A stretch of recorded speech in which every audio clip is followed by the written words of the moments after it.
Vaikka Pablo oli vasta ihan pieni pöllö, hän tiesi, ettei hän ollut aivan samanlainen kuin Pöllölaakson muut pienet pöllöt. Hänellä oli kyllä 2 suurta mustaa silmää, joilla näki hyvin ja kauas. Oli hänellä myös suuret siivet, joiden avulla hän osasi jo lentää lyhyitä matkoja ja joiden avulla hän voisi isona pöllönä lentää maailman ääriin. Hänellä oli terävä nokka, jolla poimia maasta ruokaa, sekä koukkuvarpaiset keltaiset jalat, joilla viedä saalistamansa ruokaturvaan. Jos kuka tahansa katsoisi Pablo-pöllöä ja Pöllölaakson muita vauvapöllöjä, ei heissä huomaisi juurikaan eroa. Mutta kun oikein tarkkaan katsoi, Pablon saattoi huomata olevan ihan hiukan surullisempi kuin muut pöllövauvat. Kun muut pöllövauvat käpertyivät iltaisin äiti- ja isäpöllön siipien suojiin, Pablo kaivautui ihan yksin tuttuun kolonsa Pöllölaakson suurimman tammen suojaan. Eräänä aamuna Pablo kuuli terävän koputuksen pesäkolonsa ovelta jo ennen auringon nousua. Pablo hieraisi unihiekat siivenkärjellä silmistään ja kipitti pienet jalat viipottaen oviaukolle. Siellä odotti hiukan Pabloa suurempi poika mustavalkoisessa takissa. Olipa tänne hankala päästä. Miksi sinä asut näin korkealla? Eikö tuolla maanrajassa olisi paljon mukavampaa? Pablo tarkasteli poikaa hieman tarkemmin. Keltainen nokka, niin kuin Pablolla, isot mustat siivet ja 2 jalkaakin. Pojan kengät vaan olivat hurjan suuret, melkoiset räpylät oikeastaan. Et kai sentään kiivennyt tänne asti, Pablo hämmästeli. Pääseehän tänne lentämälläkin. Ai näillä vai? Poika kysyi suippakärkisiä mustia siipiään levitellen. Poika kertoi, ettei hänen siivillään voinut lentää. Siellä, mistä hän oli kotoisin, maa oli röpelöisen jäänpeitossa ja ilma niin kylmää, ettei kovin korkealla olisi voinut lentää kuitenkaan. Siellä laskettiin alas liukkaita mäkiä ja koska oli kylmä, pysyteltiin isoissa joukkioissa ihan kylki kylkeä vasten. Vaikka enhän minä siellä ole enää aikoihin käynyt ja uusi kotipaikkani on ihan erilainen. Lähde mukaan, voin näyttää sen sinulle. Unisin silmin ja yöstä vielä jäykistynein siivin, Pablo kipitti pojan perään sen enempiä kyselemättä. Parivaljakko matkasi yli metsän rajan, ojien, jäätikön ja suuren mäen, ja vasta päivän jo alkaessa sarastaa he pääsivät perille. Mäen nyppylän päältä aukesi näkymä, jollaista Pablo ei ollut koskaan nähnyt. Mäeltä näkyi alas suureen kirkkailla väreillä täytettyyn laaksoon, johon auringonsäteet heijastivat lempeästi lämmittävän hehkunsa. Pöllölaaksossa Pablo oli nähnyt vain tummanvihreitä puita, kuusia ja tammia, mutta alas laaksoon katsellessaan hän meinasi pakahtua ilosta. Laakson puut hehkuivat kirkkaan vihreinä, ja niiden lisäksi näkyi pieniä ja isoja värikkäitä iloisesti sirkuttavia lintuja ja suuria erivärisiä kukkia. Ne saivat laakson tuoksumaan huumaavalta kesältä ja yhtä makealta kuin vaahtokarkit. Miten pulleita pöllövauvoja! Pablo huudahti suuren ruskean olennon nähdessään.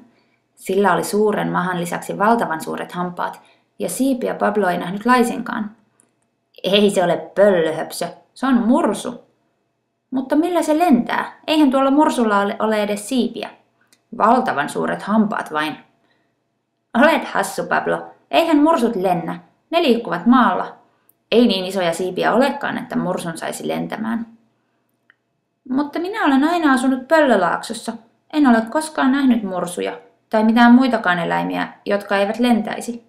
Pöllöjä vain, Pablo sanoi hämmentyneenä. Pablo ja poika köpöttelivät alas mäen päältä värikkääseen laaksoon, jossa poika esitteli Pablolle kaikki laakson eläimet. Isohampaisen mursun, pulleamahaisen karhun, pienen likinäköisen oravan ja kaikki niiden 10 erikoiset kaverit. Pablo ei ollut koskaan nähnyt niin paljon erilaisia eläimiä. Oli pieniä, hiljaisia, pulleita, värikkäitä ja hassun näköisiä. Tule, vien sinut äitini luo, poika hihkaisi innoissaan. Äiti, katso, kutsuin kylään ystäväni Pablon. Oi, mutta Pablo, oletpas sinä pieni ja suloinen. Pyöreä ja pullea punaposkinen olento lähestyi Pabloa pyyhkien samalla lyhykäisiä käsiään siniraidalliseen essuunsa. Pablo antoi pullaan tädin halata häntä, vaikka pelkäsikin hiukan tädin suuren vatsan musertavan hänen pienet siipensä. Täti tarjosi pojille aamiaiseksi kurpitsasämpylöitä ja mansikkakisseliä. Pablo söi hyvällä ruokahalulla ja seurasi kodin ääniä ja hälinää ympärillään. Mutta miksi sinun äitisi on niin suuri, vaikka sinä olet ihan pieni? Ja äitisi on muutenkin ihan erilainen kuin sinä, Pablo kysyi pojalta, kun he olivat siirtyneet leikkimään pojan huoneeseen. Poika hiukan nauratti. Hupsu, Pablo, totta kai äiti voi olla äitini, vaikkei hän olekaan se ihan ensimmäinen äitini, joka minut synnytti. Pingviiniäitini kuoli aikoja sitten, ja tämä oikea äitini otti minut kotiinsa kuin oman lapsensa ja hoisi minua jo silloin, kun olin ihan pieni. Pablo ei ollut ikinä kuullut moisesta. Tarkoittaako tuo sitä, että minullekin voisi löytyä jostain perhe, joka hoitaisi minua ja söisi kanssani kurpitsasämpylöitä? Pablo kysyi pienen kyyneleen vierähtäessä hänen poskelleen. Totta kai, Pablo. Voimme lähteä etsimään sinulle perhettä vaikka heti. Taikalaaksossa on sellainen täti, joka voi varmasti auttaa meitä. Tule, mennään. Hei, tässä on kaverini Pablo. Hän on yksinäinen Pöllölaaksossa, koska hänellä ei ole ollenkaan perhettä, eikä äitiä ja isää. Voi, ei mitään hätää, Pablo. Meillä täällä Taikalaaksossa on paljon sinun kaltaisiasi lapsia, joilla on löydetty uusi ihana koti. Olen aivan varma, että löydämme sinullekin perheen, Pablo. Tule, mennään katsomaan. Eikä mennyt kuin muutama hetki, niin tämä mukava täti oli löytänyt äidin ja isän, joiden kotiin kaivattiin kovasti omaa pientä pöllöä tai muuta eläintä. Nämä hassut ja kovin pitkäkoipiset setä ja täti tulivat tapaamaan Pabloa heti iltapäivällä, ja Pablo oli melko varma, että hän saisi heistä hyvän kodin. Pitkäkoipinen täti otti Pablon syliinsä ja rutisti sopivan hellästi, mutta kuitenkin varmasti. Pärjäämme varmasti hienosti, Pablo. Enää ei ole mitään hätää, hän kuiskasi Pablon korvaan. Niin Pablo muutti asumaan Taikalaaksoon ikiomaan pitkäkoipiseen perheeseensä tuhansien tähtien alle. Ensimmäisenä aamuna uudessa kodissaan Pablo heräsi onnellisena sirkkojen siritykseen ja kurpitsasämpylän tuoksuun. Hän käänsi kylkeään ja nukkui uudessa lämpimässä bedissään vielä hetken.